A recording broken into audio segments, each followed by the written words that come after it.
साथियों, मैं आज सूर्य मंदिर नदी किनारे श्रीमद् भागवत कथा सुनने के लिए आया हुआ हूँ। आप भी मेरे साथ भागवत कथा का आनंद लें।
आपके गांव नगर में ये क्या हो रही है भैया? एक बार जोर से बोलो ना, कभी कभी भूल जाता है।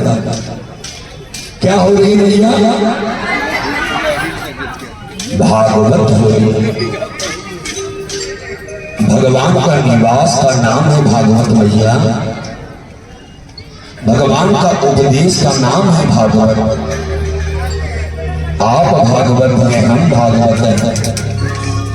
और इन 7 दिनों में ना कतरास को भागवत का मतलब पता चला। ये भागवत का मतलब नाचना गाना नहीं, कृष्ण स्टोरी बेचने आया ये सब नहीं। भागवत तो आत्मचिंतन का विषय। जब भागवत में बड़े पढ़े लिखे लोग जब आते हैं ना, डॉक्टर, इंजीनियर, फिलोसोफर, तो जब कुर्सी पे बैठते तो उसकी बुद्धि चकरा जाता, उसकी बुद्धि चकरा जाती है। क्या अच्छे को भागवत मैया पढ़ने नहीं पड़ता। और भागवत मनोरंजन का विषय नहीं, भागवत आत्मचिंतन का विषय। मैं 120% तरह से दूंगा और आप 60% इस भागवत को दे देना मैया।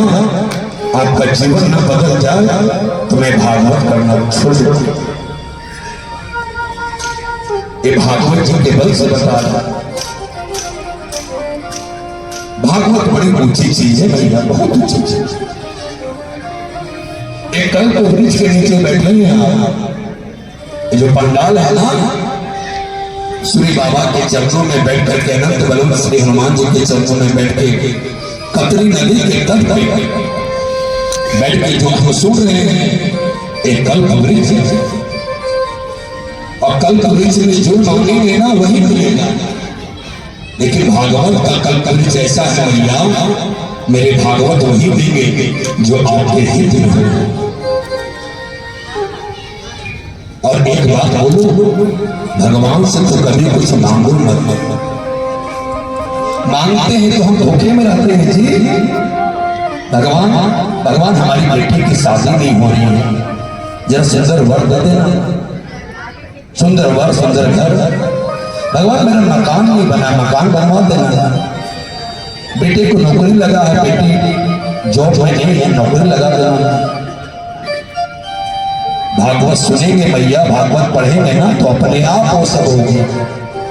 भागवत इसलिए सुनो कि भागवत सुनना हमारा धर्म है। भागवत सुनना हमारा धर्म है।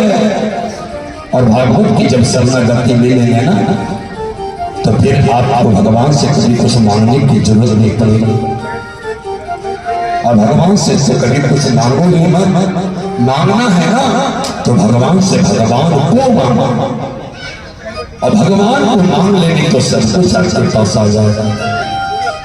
बोले भागवत भगवान, हम बड़े बड़े प्रयास करते हैं भैया, मालूम है?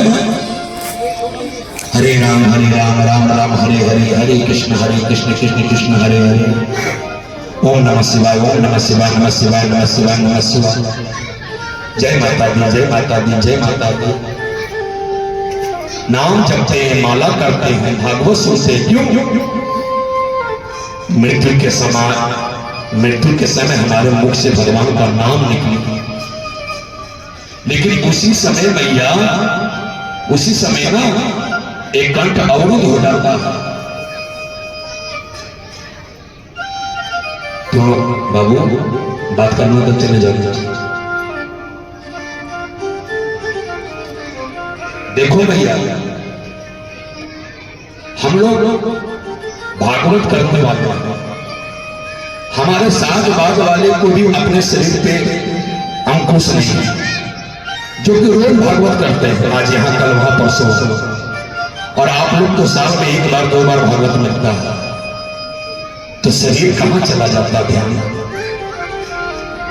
ये आलस्य प्रमाद कितना खराब कि हमारे साथी लोग भी कोई पालन नहीं कर पाते, तो हम आपको क्या उपदेश कर पाएंगे?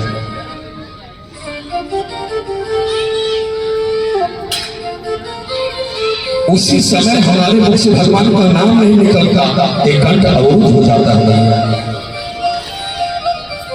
एक शेर की अंतिम समय सांस ले रहे, उनके 4 पुत्र थे, सांस अंतिम चल रहा था, आवाज साफ नहीं निकल रहा था। चारों बेटा सामने आके खड़े हो गए। चारों ने सोचा पिताजी लगता है कोई धन संपत्ति जमीन में गाड़ के रखे, बताना चाह रहे, आवाज नहीं निकल रहा। तो पिताजी ने क्या देखा मरते समय?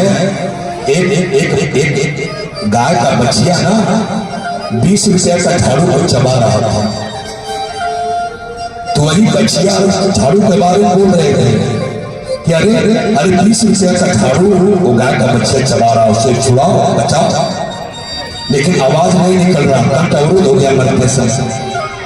बेटा चारों ने सोचा क्योंकि जमा किया गया धन जमीन में गाड़ कर रखे, बताना चाह रहा। तो गांव के एक वैद्य को बुलाया। वैद्य ने कहा 2 लाख रुपया लगेगा, हम इनकी आवाज 2 मिनट के लिए निकाल सकते हैं। बेटा ने सोचा लाखों करोड़ों का मामला है, चलो 2 लाख देने में क्या क्या। 2 लाख में वैद्य को लाया भैया, और जानते हैं ऐसे बूटी बना करके घोल के पिलाया।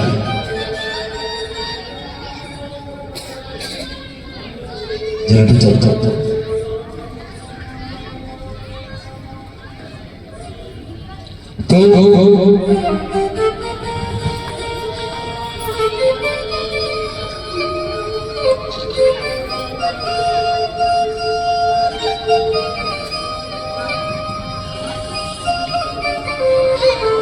वो आदमी मरते मरते बोला, सोच रहा कि कैसे बताओ 20 रुपये का झाड़ू में नुकसान करा दिया। चलो बैग आया, बूटी को बनाया और बना करके जैसे पिलाया, तो 2 मिनट के लिए उसकी आवाज निकली और बोला, अरे चारों नालायकों, वो 20 रुपया का झाड़ू बच्चे चला रहा है, बचाओ, जाओ जाओ उसे निकाल जाओ।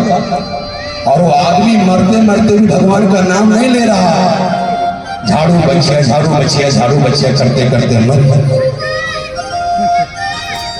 ऐसा ही हम लोगों का गति है भैया, अंत समय में भगवान का नाम नहीं निकलता है।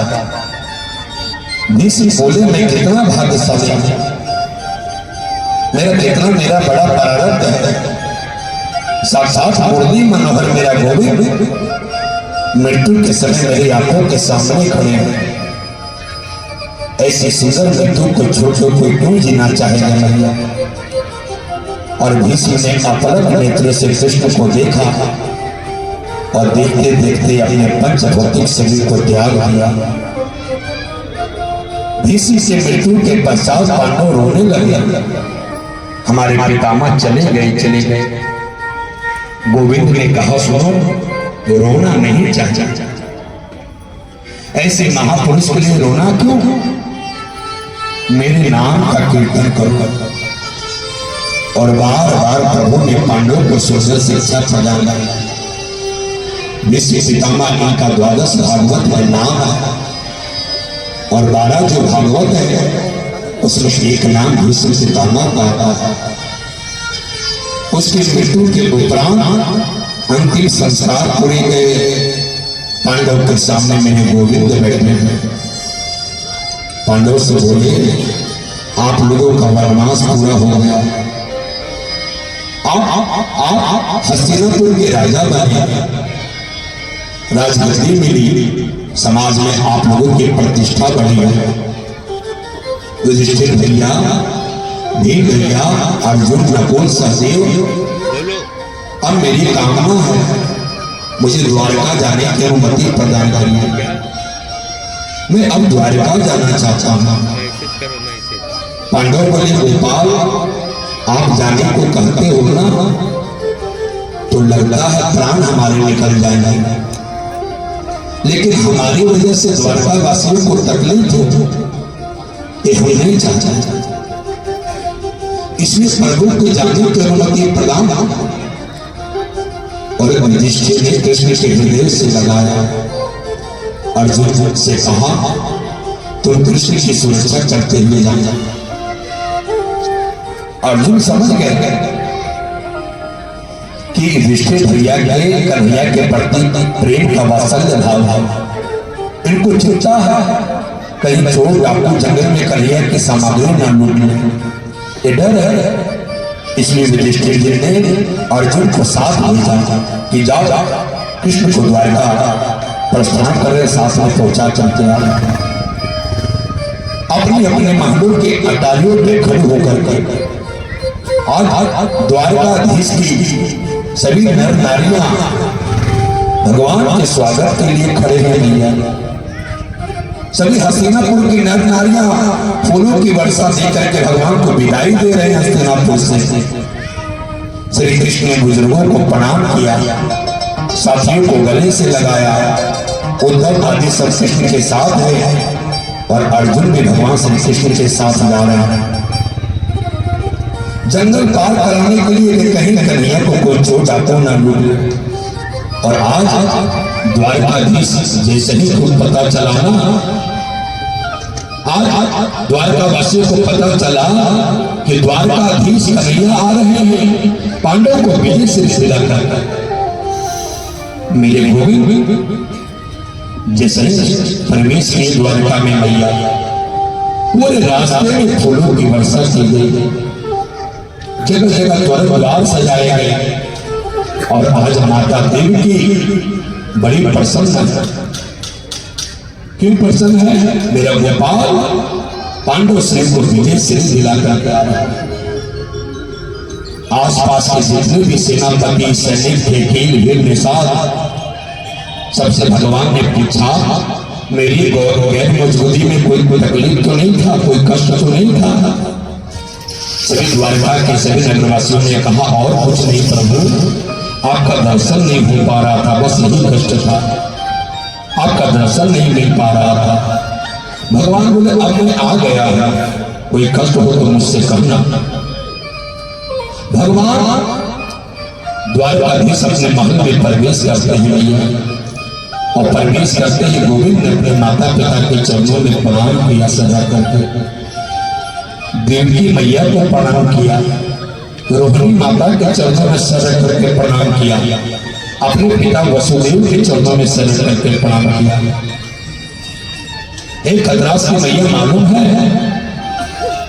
ध्यान से सुनना, जो अभिवादनशील होते हैं ना, हमेशा अपने से बड़ों को प्रणाम करते हैं। आप अपने से बड़ों को जब प्रणाम करते हैं तो आयु, विद्या, यश और बल बढ़ता है।